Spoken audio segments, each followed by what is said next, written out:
follow-up from yesterday, we were trying to discuss Saturday. We want to do it. We should only do some sporting remarks in a second and watch that. So we would take a poll.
Good morning and welcome to UUs of Mount Airy.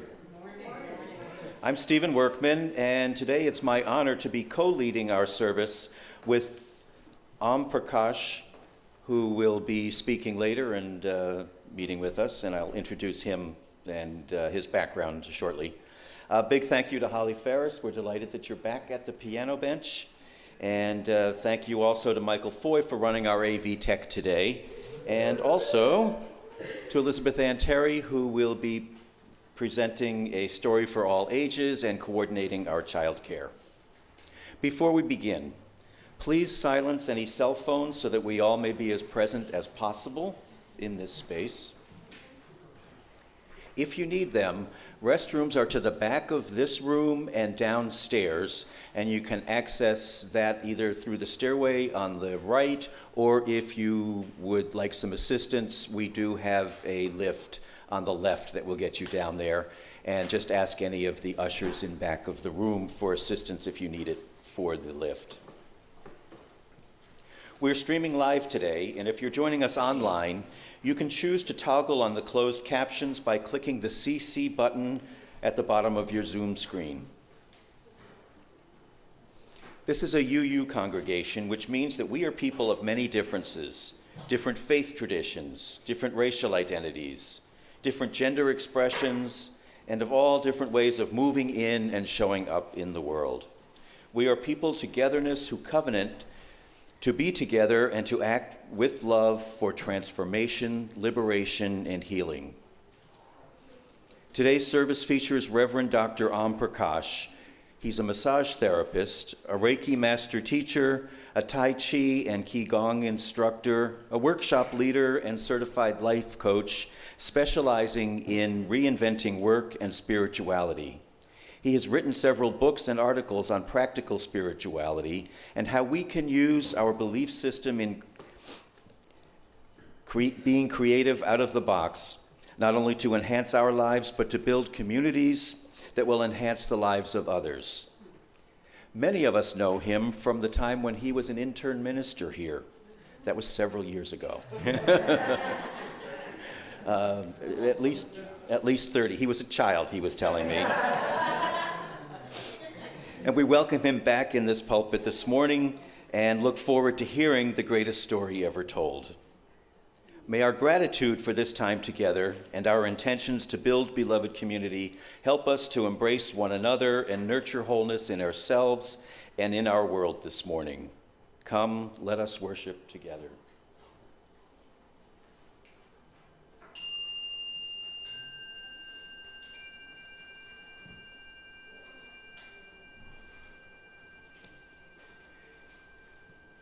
In UU congregations, we light a chalice to celebrate our coming together in love and to mark the sacred space and time of our community and to invite the Spirit into our lives.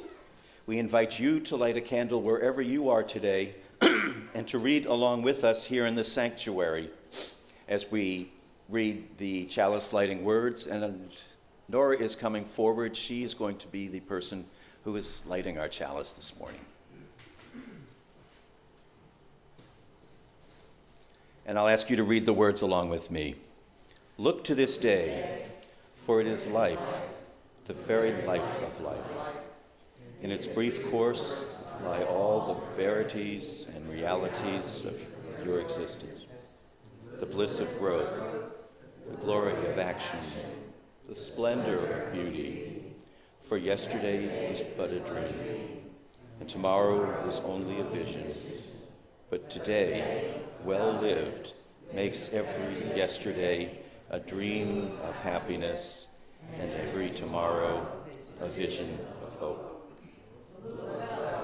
Therefore, to this day. So thank you, Nora.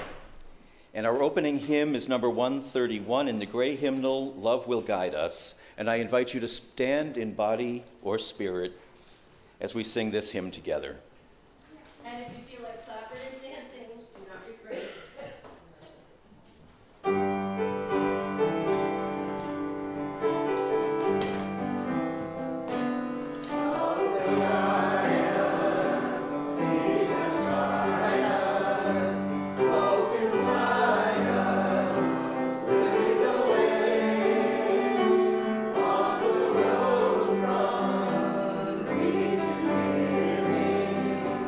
Love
Part of our being a community is learning to share the authentic and vulnerable parts of ourselves with others, to see and to be seen, to know and to be known.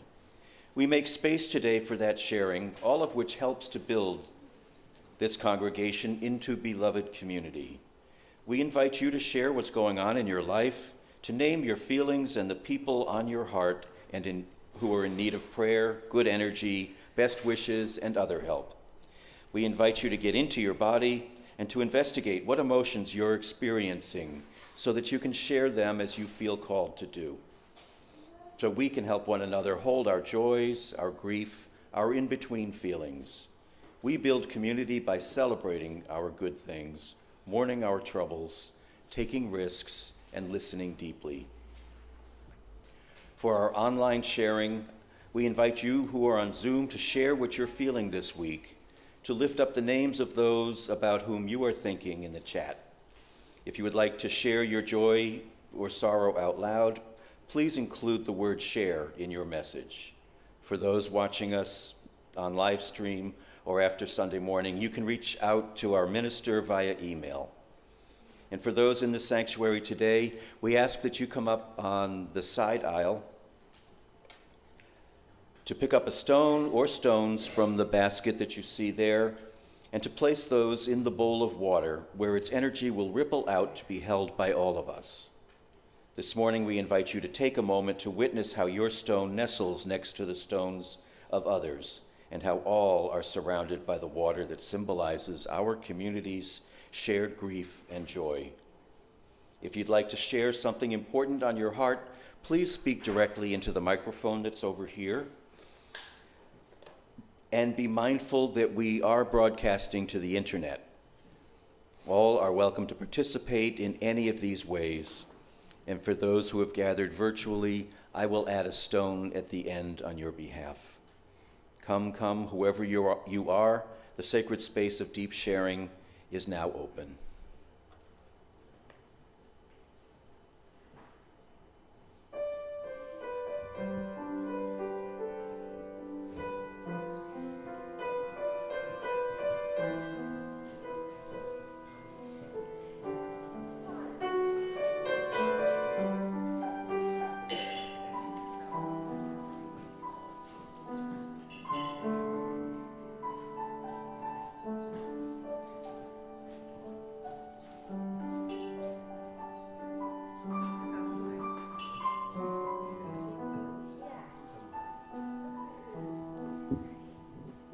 Good morning, everyone. It's so good to see you, and you really had a great day. And Grandma Larry, Paul, and Papa passed away, and we're thinking about them. And please come to our house for my birthday party.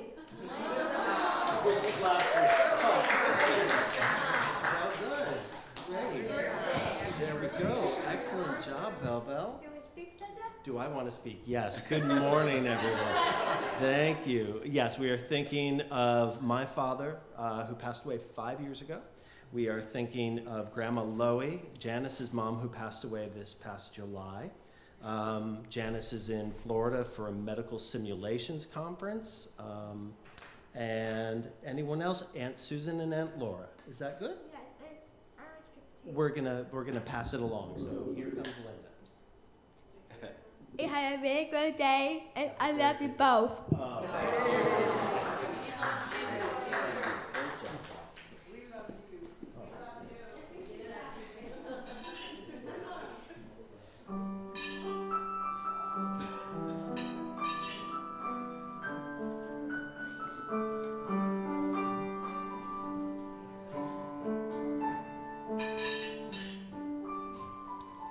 Good morning, I'm Linda, and I want to send out lots of love and healing wishes to Barbara Pollock as she continues to heal from her surgery, and also keeping in our hearts all the people in Los Angeles who are being affected by the fires.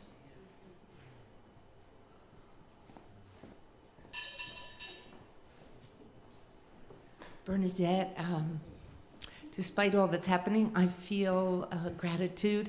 I got to have a dinner with my siblings, And all of us are still on this planet, and there's 7 of us, and 1 Ohio, New York, 3 in Reading, and 2 around Philly. And so we all met at Bloom Southern Kitchen off of Route 100, and it was delightful. And so grateful that I'm able to host a sound healing for the midwives and nurses that I've worked with to say thank you for helping me on my birth journey.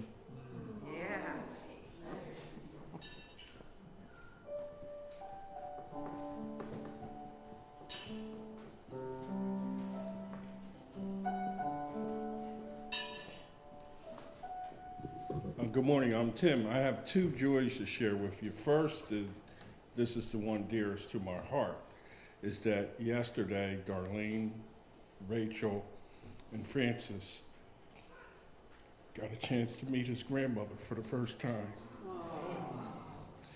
We're hoping that his father, who's having some difficulties, comes along.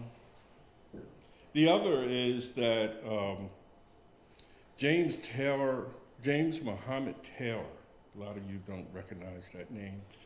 He was a lifer at Graterford and now SCI Phoenix that this congregation worked with very closely in the late 90s and early part of the century in a program called PAR, People Against Recidivism. There's companies that were started because of our efforts, including PAR Recycling in Philadelphia. Numerous folks who have come out of prison came to the PAR program that we used to teach up at Graterford. I had the opportunity to participate in his commutation sentence on Friday. So after 53 years, the Board of Pardons granted him commutation. Now it's up to the governor to sign it, and we're trying to figure out how we're going to welcome him home.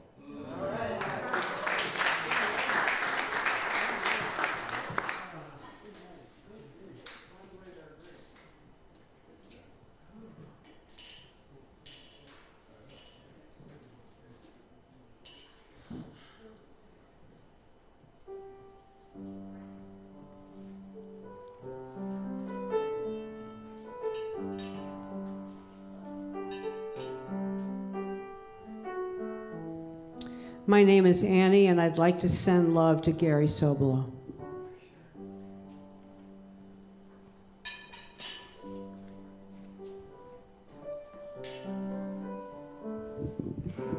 My name is Bruce. I'm thinking of our friend Shari Majumder, who has a house in Pasadena. She sent us a message a few days ago that the fire was 1.7 miles away from them. Their house is still okay. We haven't heard more since, but we're praying for everything to be as good as it can be around. They evacuated to a hotel. Also, for those of you who are interested, similar to Tim's message, Terry Williams, who's a member here, who's in SCI Phoenix, is having a hearing downtown at the courthouse on Wednesday. I will be there. I believe Fern will be there, and if anyone else is interested in coming to join to support our fellow congregant, just let me know, and I can give you more details. A couple things did not get into the newsletter. Just wanted to mention that the book discussion is happening tomorrow night, or into the order of service. And John Flynn is going to be doing a concert at the Folk Factory on January 25th. That's a Saturday night, so just keep that in mind. He's going to be the new host at the Philadelphia Folk Festival. He has been one of them for a number of years and is also deeply involved in prison work, so his music reflects that kind of soul and spirit. He's a wonderful singer-songwriter.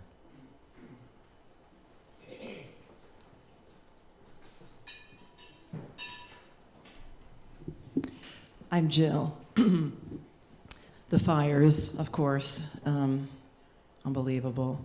All the people and animals and homes.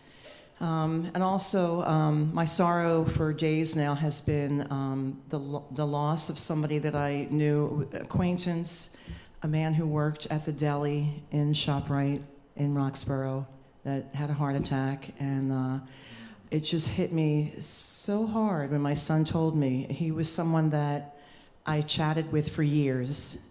Such a nice man, so hardworking, and it just made me think, like when I was a very little girl, my mother told me later on that when I was a very little girl, I talked to everyone.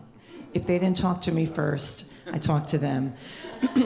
And I feel like that has always stayed with me, and I've just cherish that I chatted with this man when probably most people were saying, I'll have a half pound of Dietz and Watson ham sliced thin, you know. So I encourage you to talk to strangers when it's safe, because you don't know, you know, when you may not see them again.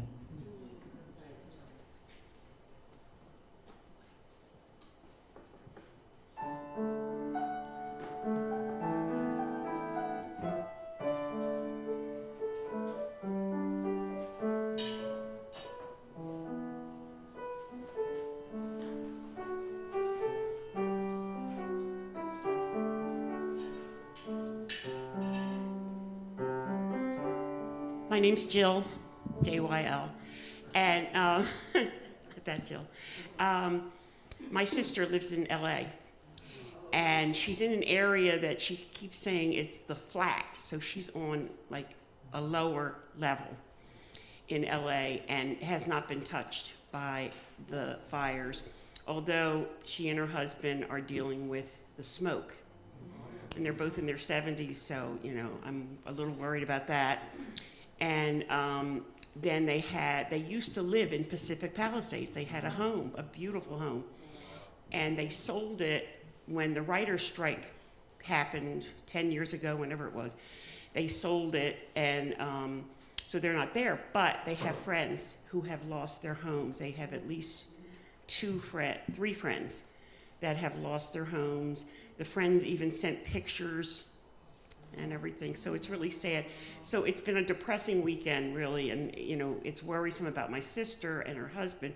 But also, I texted her and I said, "Are the cats in?" And because my family were very cat oriented, and she's like, "Yes, the cats are in," because I was afraid that if the cats were out and they had to grab them, they might not be able to grab them. So anyway, say a prayer for everybody there. It's very, very disheartening. Yeah. All right.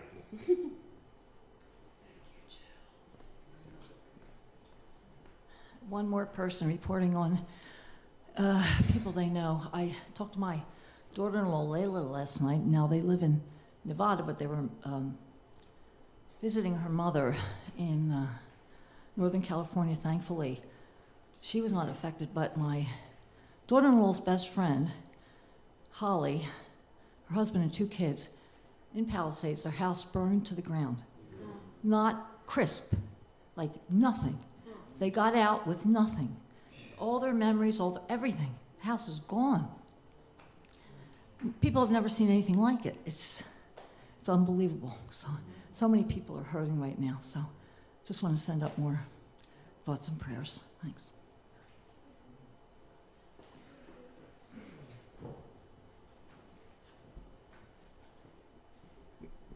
Thank you for sharing today. There is a group named My Old Gurus, Earth, Wind, and Fire, and they said something like this for us to all consider as we listen to the joys and concerns and as we feel the weight of the things going on this year in 2025. It's simply this: here we are, just who we are. Chances are we'll be the stars, reflections in each other's eyes, the image of where our love will rise, making up for time we lost. You and I, we paid the cost, the time we spent away so long, seeking out the right from wrong. As we meet together, let us come home now as one person, seeing the beauty, the love, and the grace in each other's eyes, and we can make it together. Let's join for just a moment of silence, breathing and relaxing together and feeling the beauty and love that exists at the core of communities when we allow ourselves to drop the masks and be who we are.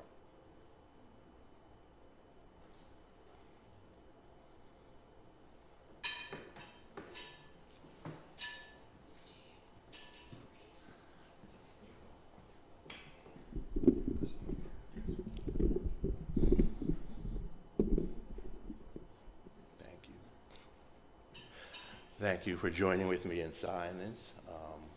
Now, Steve, would you please put the final stones in? Okay. Thank you. You're welcome. Now the microphone comes down again.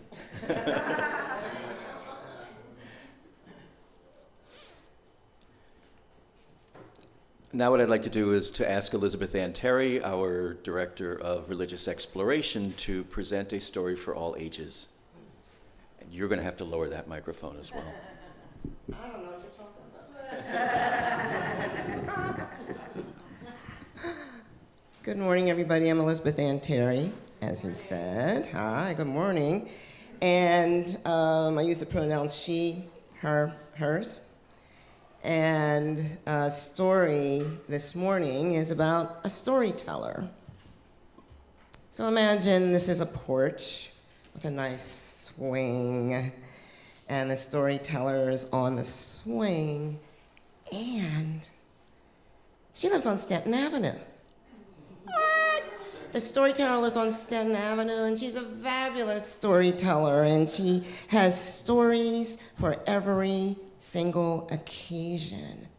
And people come up to her porch and her stoop to hear the stories. She tells stories when you're feeling sad. She tells stories when you're having a lot of joy. She tells stories when you need courage. She tells stories when you're confused. She was the storyteller of the neighborhood. Nobody can remember when she moved into that house, but it's kind of like she's always been there in that house, on that porch, on the swing. Every afternoon, people would stop by to hear the stories, and she was just amazing. And they wanted to know, is there like a love offering or something we can give you because you tell these wonderful stories? And she said, no, the best gift would be you telling me your story. Oh, but they didn't believe they were storytellers. They didn't think their story was important, so they would leave things like baked goods and things they had made by hand to show their love. And then one day, a young man came by the house, and she was there on her swing. And she said, young man, come up on my porch.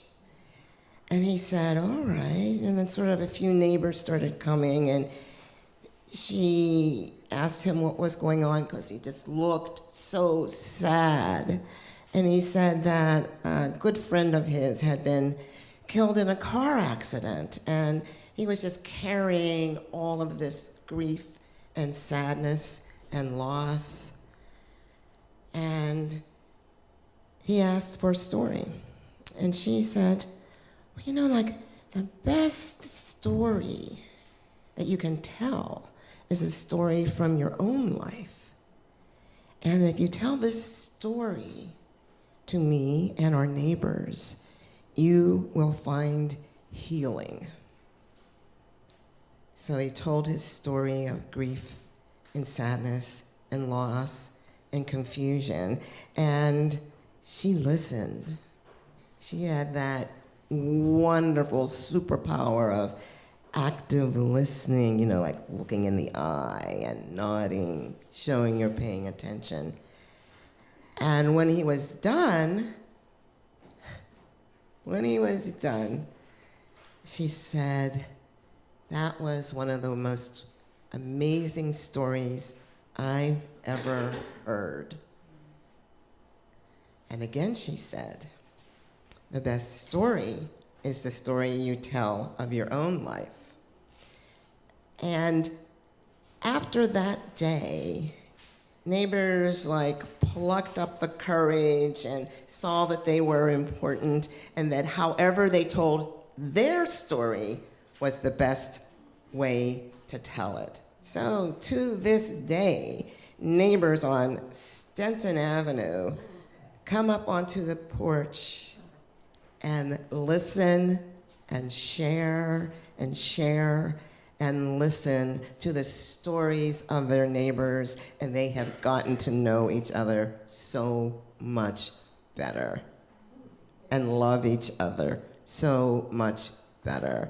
And so remember what the story told us, that the best story you can tell is your own story.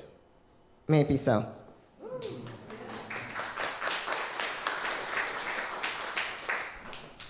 And with that, let's all say, "Blessed be," and sing our young people off to their gathering downstairs. They'll be joining Elizabeth Ann and Jill. As you leave this space, know that you belong. Know that you are not alone. Know that you are loved. As you leave this space, know that you belong. Know that you are not alone. Know that you are loved. Thank you. Let us rise once again in body or spirit to sing hymn number 146, "Soon the Day Will Arrive." The words are in the gray hymnal in the pews, and they are also projected on the screen behind me.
When I introduced Reverend Dr. OmPrakash earlier in the service today, I mentioned that he had been an intern minister with us, and from time to time he has been back here in the pulpit. But I checked with him a little while ago, and he said it's been 2 years since he has done that, so I would like to introduce him now as he prepares to speak with a thunderous applause.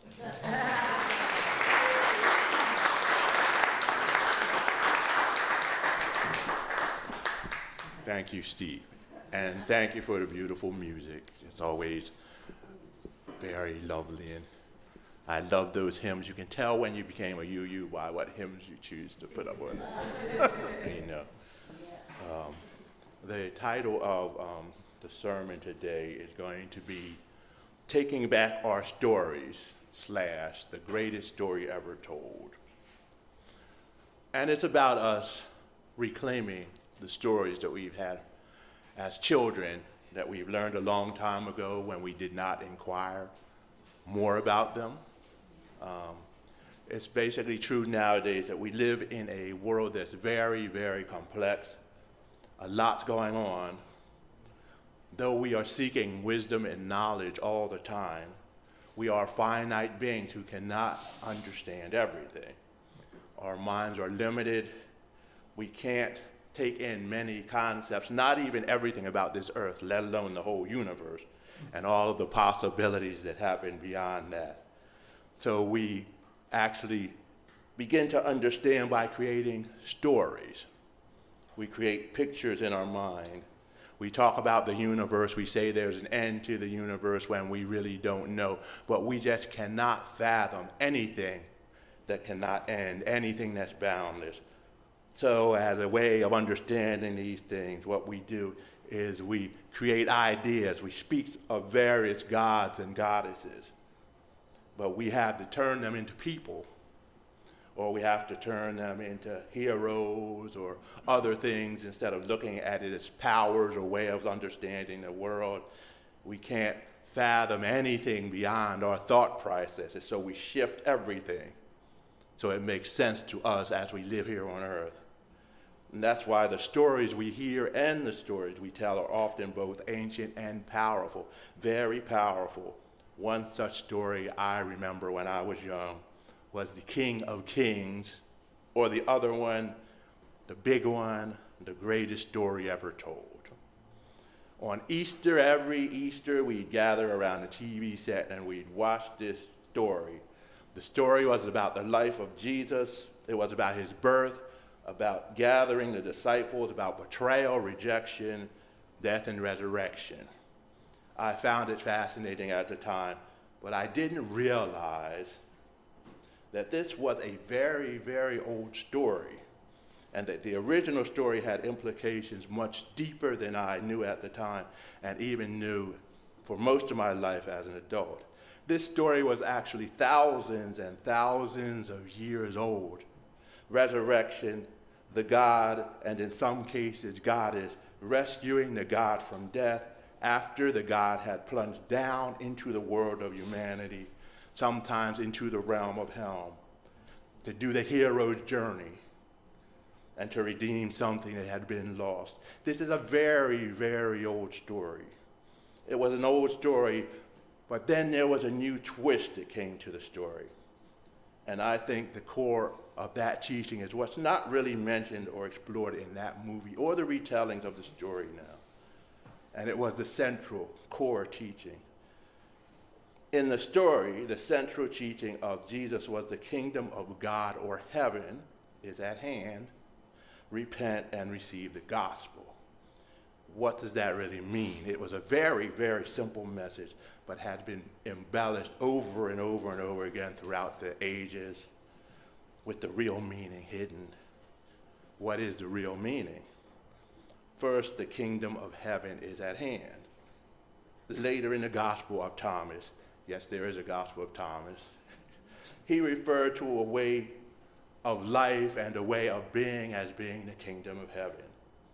It spoke of living in a state of joy and contentment right now, being in a place of peace, being in a place where we use our powers to heal each other, to heal the earth and to help each other instead of being in competition. It talked about a place of unconditional love, and it was saying that we didn't have to die to go to heaven. Heaven was not coming in the clouds. Heaven was always here within each of us and among us. The second part was repent. The word repent, of course, did not mean feel sad. It didn't mean make a sacrifice. It didn't mean cry. It did not mean go to the priest. It came from the words metanoia. This word came from meta, or to expand one's mind, to expand, to grow, to enlarge oneself. Noia came from the word gnosis, or knowledge, knowledge of the secrets of life. It meant you expand your knowledge, you expand your idea of self. It meant that you knew who you were in reality instead of what the system had told you. The Buddhists would call this enlightenment or the return to the original mind. The Transcendentalists would call it transcending the common human condition. You might find it in Jungian psychology as awakening and becoming the self. There are many names for it. That is why I say it is a very ancient and universal story. And we see the gospel, or good news, consisted of two parts. One was that the kingdom was at hand and you could enter in, and the other part was you are children of the divine, or God. Now, during this time period in Judaic culture, this would mean that you have inherited all the characteristics of the parent, meaning basically that human beings are like the children of God or goddess, or the extension of that power of creativity in the universe here on earth. Salvation was seen as having a long family life. Your child and your descendants were your salvation. So imagine you being the child of this divinity, whatever the name is. But that was the story. That was the main story before it became Christianity. You don't have to go anywhere. Basically, you have arrived. And all you have to do is get rid of the illusion of the corrupt system of rulers and reclaim your identity as the light of the world, the city on the hill, that matter in which divinity dwells and works in the world. But this story, like many of our great stories, was captured. It was dangerous. It frees us from a system in place, a power over system where some people, because of material possession and brute force, were understood to have more dignity and worth than other people. So the story has been changed. Church and government officials are put in between the human and the divine, and even Jesus was eventually put in between the human and divine. And Mary, in some cases, the church controlled Jesus. You had to go through the church to get to Jesus, or you were condemned. You had to believe in them. Repentance became crying and weeping, feeling bad about yourself and your sins, and the fact that you caused the death of Jesus instead of you going out, creating a world of love and contentment, realizing who you were. That too was a very old story. Soon, the church message became corrupt. The government was being taken over. People were controlled by this story, by fear and guilt. And then we had a battle. Soon, when the rich and powerful realized that the churches were corrupt and they were losing power in the churches, they introduced a new story, one that was based on the corrupted story of the church fathers. It was called material science, evolution, the origins of the species. They needed something to knock God out of the box and prove deism, or the idea that the creator God did nothing but created a world and then disappeared, leaving the power into those people who were superior. They were lucky enough to find Darwin, who was from a wealthy family, who was a scientist, and his mother had died a horrendous death, which left him skeptical of an idea of a good, loving God. He was studying the origins of humanity and various species. His father was a person who believed in the Malthusian philosophy, a story that persists today too, underlying a lot of things we see in the world. We can understand a lot going in the world if we look at the Malthusian philosophy. This belief says that only the strong and superior survive.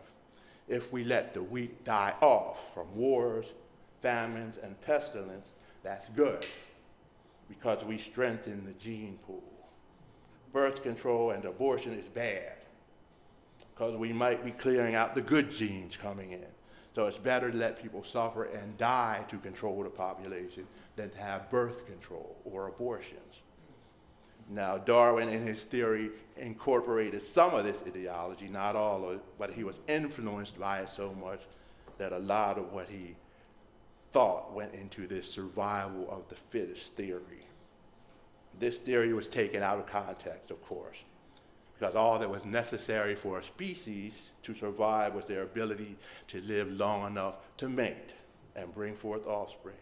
But those who wanted to do away with the power of the church and God and take over the power to define reality, as scientists over time added what was necessary for them to explain the necessity to oppress those they deemed inferior. And this would prove that they were great for doing it. So all of these things about oppression and pain and suffering and about evil, it was understood through the stories these people heard that it was good, not bad, to do this oppression. And it was the accommodation of the human being, the fact that human beings were good, that allowed them to do the oppression. And this is something that we really need to be considering nowadays. Out of this story came the creation of races, the eugenics movement, colonization, and the burden of the superior to put down and limit the expansion of those deemed inferior. This was seen as good. So by looking at the stories we tell ourselves and the stories that the powerful ones tell us, we can see how our whole world is shaped by these stories now. The greatest story ever told was about justice, freedom, the creation of a world of equity, justice, and compassion. The later stories were presented from the view of the great lie. What is the lie? God is great because of the power that God has over things. The master race, like God, once God is removed from the equation, as Jefferson and the forefathers of our nation did through deism, or the idea that God created everything and left human beings in charge. They are great once God is removed because of the power they have over other people. It is definitely a power over system. It's hard, cold, and exclusive. It is a way of doing evil and trying to stay good. These two stories have been fighting and combating each other for centuries, even millennia. Both have been warped and twisted. That is why we, the people, need a new story.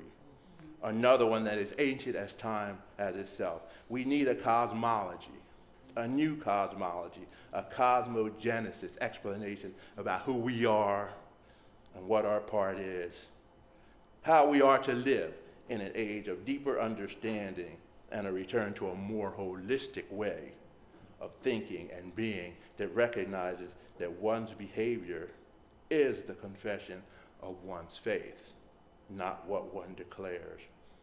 And we can understand our origins by simply exploring how it all began with facts and mythology. We can break free from the Darwinian mechanistic view that consists of some of the facts, but many gaps are actually filled in with no proof and faith statements. And we can let go of the God that is more like a big spoiled man in the sky throwing temper tantrums while pretending to be loving and kind. It's time to move beyond that. And as we understand our origins, we can do just that. We can understand this through the story of a new cosmology, a cosmogenesis for a human being, and the cosmos that surpasses all of these categories of the fundamentalist scientists and fundamentalist religionists. And it brings the ideas of science, religion, spirituality, and personal growth back together again as they were in the beginning. This is just a factual story about where we came from. Imagine this, a field of emptiness and fullness, something beyond the dualistic ideology spread throughout all things, and suddenly something happens. Perhaps it is a regeneration of a universe that has been expanding, and then shrinking back to a point that is so small, that is unconceivable. And then there's an explosion. All of the energy, all of the power goes pouring out into this field of possibilities, spreading out faster than the speed of light. And all of these particles are creating atoms, creating molecules, coming together, creating giant fiery suns. You have the positive matter and the antimatter coming together, exploding, creating all kinds of energy. And this energy is being trapped in these little molecules, in these giant megasuns. And these suns are just growing and growing until the gravity of these suns are pulling them back against each other, slamming them together, shooting out things like iron, carbon, creating all the elements of the universe, spreading them out as far as the eye can see, all over the place. And then over years and years and years, smaller suns condense, planets are formed, all kinds of cosmic bodies are formed throughout the universe, and we find this small planet circling the sun, where all kinds of chemical processes are going on, meteorites, stones, blocks of ice, all kinds of things falling into this great ocean, some carrying RNA or strips of DNA falling, and then something happens.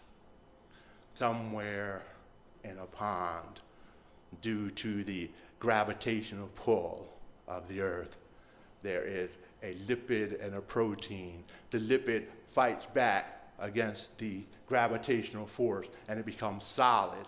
It learns how to take in energy, enough energy not to freeze, but to release enough energy so that it is somewhere between life and death.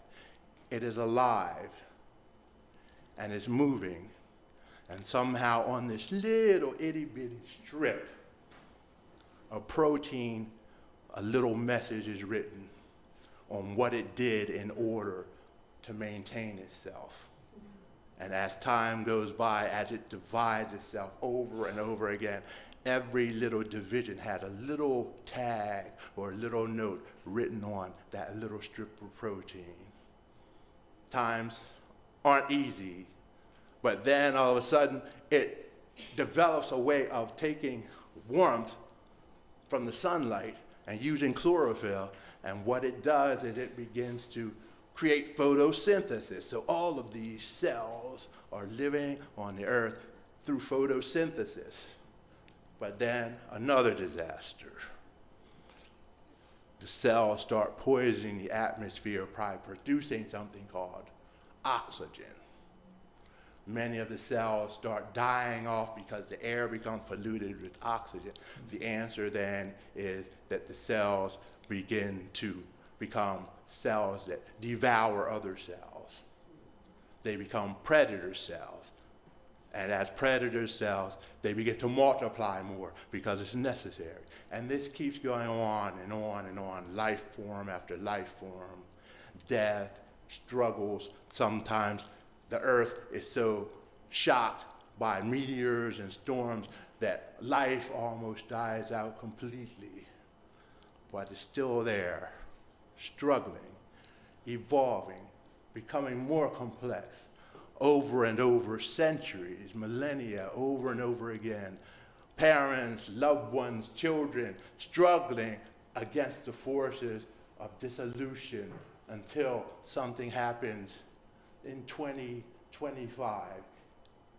We sit here, the inheritors of this whole past, with this little strip of DNA, with all of these things recorded to the point where we cannot even decipher 97% of the information stored within our DNA. We are not only made up of the stars and the dust of stars, but we are also made up of that life force that energy from that first breath or explosion, and it's embodied within each and every one of us. The breath, which is known in Qigong, Tai Chi, and many religions as spirit, interchangeable with the word. We are of that spirit that created each and everything and is in everything. And this is not just myth. This is reality. We are more than 200 trillion cells in each body, working in harmony and moving in harmony, and they are all communicating with each other faster than the speed of light. And that's not counting the gut biome that is billions and billions communicating somehow with our bodies, with us not even knowing it. And that's not counting the germs, clouds of germs around us, billions of those living in harmony with us. We are a miracle. We wonder about the positions we hold. We wonder how tall we are, short, what color, how our hair looks, when we are the miracle of the universe. That bringing me to tears. I didn't expect this. But that is who we are. That's who we are. And that is the real story. The real story is not about a person eating an apple and everybody being cursed. The real story is not about having to bow down to something. The real story is about looking inside and seeing there the beauty and the wonder of ages that exist within each and every one, and realizing that we are all this great field of possibility, and the only thing that keeps us separate are these fields around us that stop us from merging back with everything, and the only thing that stops our minds is the field that they have told us that we have to put around our minds, called the ego. Truth is that we have all the power that we need as human beings when we can return to the place where the ego is not the master. It is the tool that we have all gathered in order to work in a world where there can be fear, danger, cold, and heat. That is what it is. It is the tool, and we are the makers of the tool. We are like the Buddhists say, the Yuan Buddhist sometimes talks about us being like a wave in the ocean.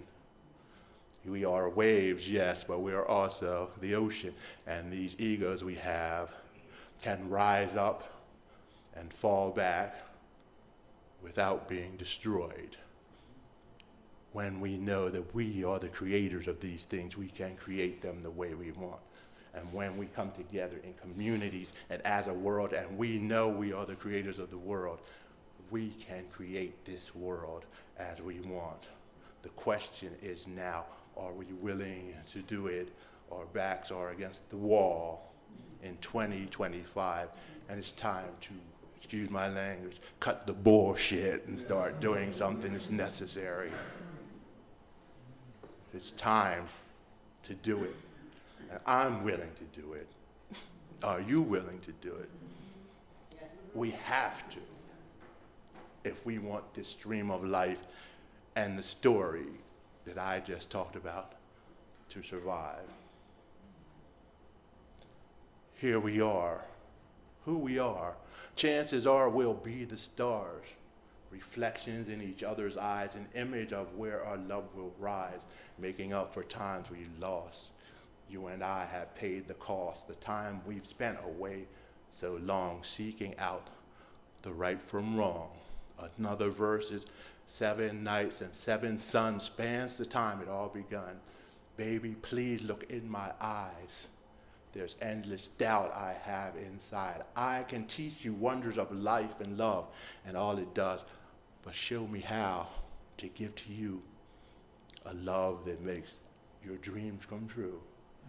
If there be a God, that is the real one.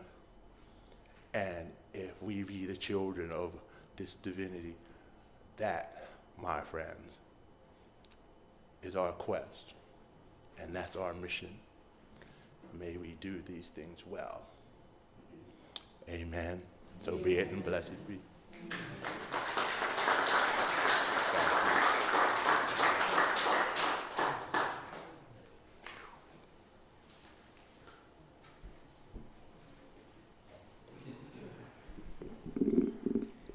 I hate bringing this message following that one, but now is the time when we share our offering of both music and money.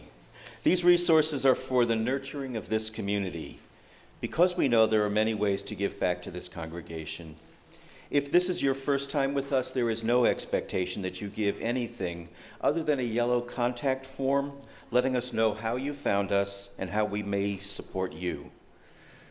For those who would like to give back in other ways, we encourage you to find a way that works for you. Your time and energy are just as valuable to us as your dollars and cents. For those who choose to give financially, for those who do choose to give financially, your money and checks put in the plate today will be used to fund the everyday operations of this congregation. Any pocket change or other money that you so designate for change will be sent to this month's selected Change for Change organization, the Palestine Children's Relief Fund. More information is on the screen about how to give online, and anyone can use the mobile app Vanco Mobile. The plate will now be now gratefully accepted, and our offering of music, spoken word, and stillness will be given in return.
As we get ready to extinguish our chalice and end our time together this morning, please remember to stick around for announcements in the slides, and then join us downstairs. Today is the second Sunday of the month, and that is our second Sunday potluck. After that, and perhaps during that time, we've got a really important meeting sponsored. It's a retreat sponsored by our Justice Council, and there's going to be a lot of activity this afternoon for those who want to be involved in that. For more information on what's going on in the life of this congregation, you can check the weekly newsletter that comes out on Thursdays, and you can peruse the insert in today's order of service. And finally, check us out on our website and social media pages for important updates. The words to extinguish our chalice are from Laura Lynn Bellamy, and I'll invite Reverend OmPrakash to read them out loud and invite people to listen as we extinguish the chalice here, and those who are joining us virtually do so at home.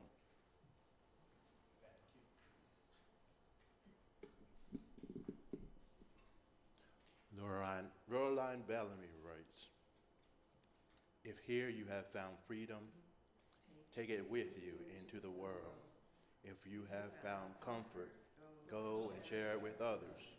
If you have dreamed great dreams, help one another that they may come true. If you have known love, give some back to a bruised and a hurting world. Go now in peace."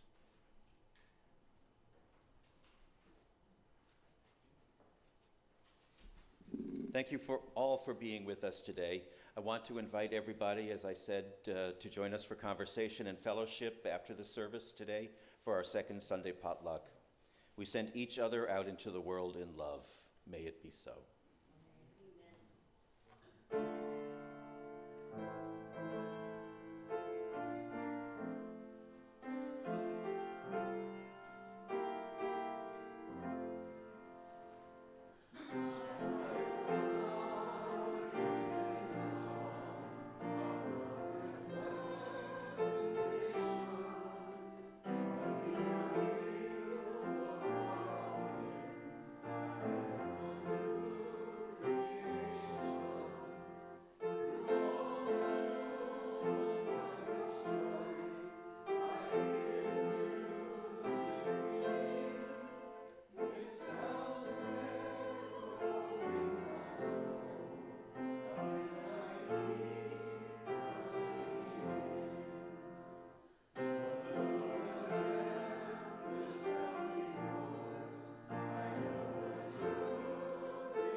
Closing words are from Nancy Wood.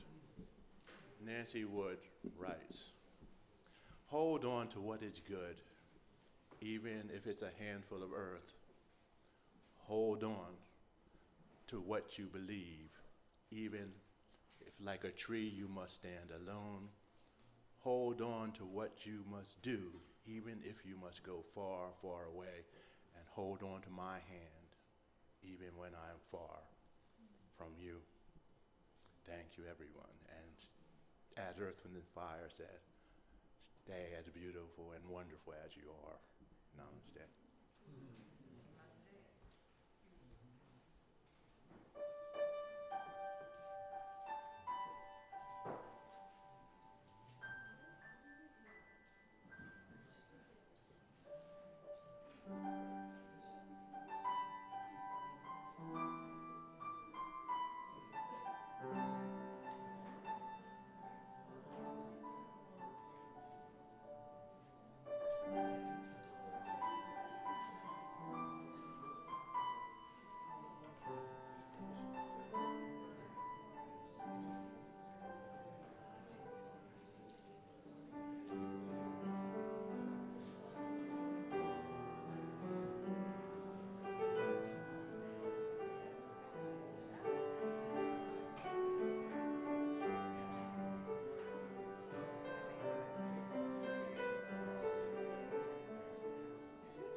Oh, I just wanted to say, this is a weird story. I go dancing like once a month, and there's different people that dance with me, and he's a new person, and he was trying to save me,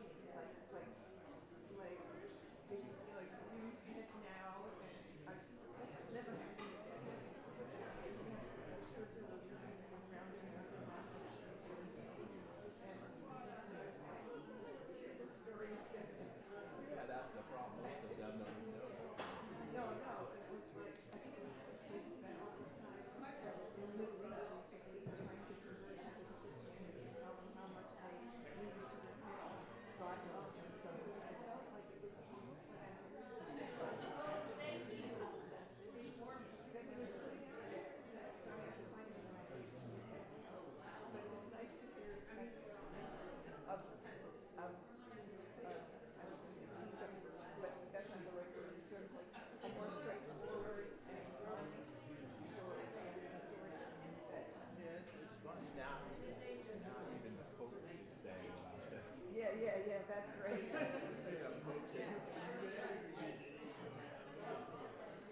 Everybody getting all upset. Been out of Like, shape. but you acting.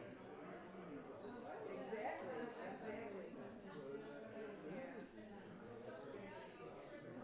Yeah. People were back.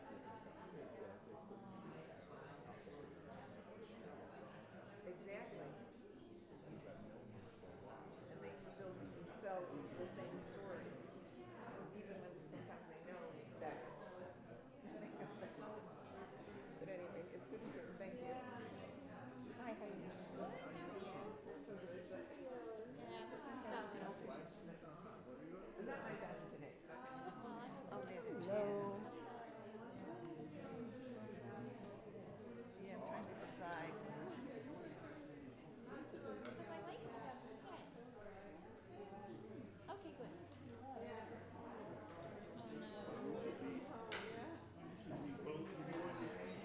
right.